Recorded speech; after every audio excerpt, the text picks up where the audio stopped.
Hey everyone! Walang masyadong ganap today pero nag-crave ako ng chips at some drinks kaya lalabas tayo saglit. I think this one is good. I'll try the smaller one.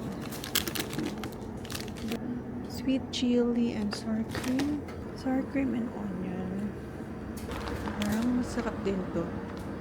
Japanese style ridge cut.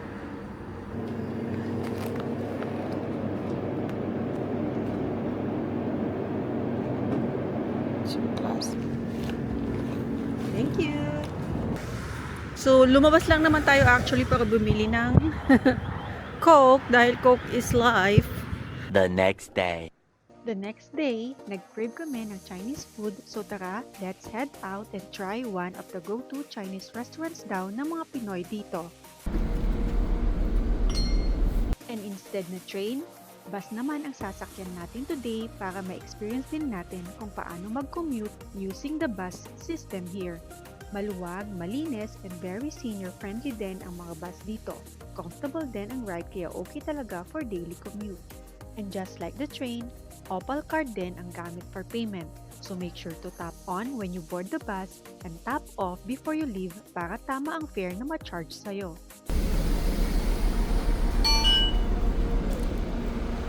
And we're here in St. Mary's kasi andito daw ang isa sa mga sikat na Chinese restaurant sa area. Sabi ni Mamu, bago pa lang daw siya dito, andito na rin tong Chinese restaurant na to. Okay, dito kami kakain ngayon sa Silver Palace Restaurant.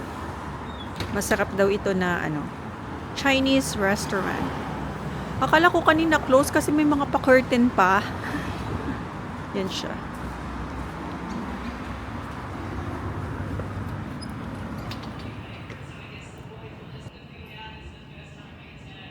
And here's our food.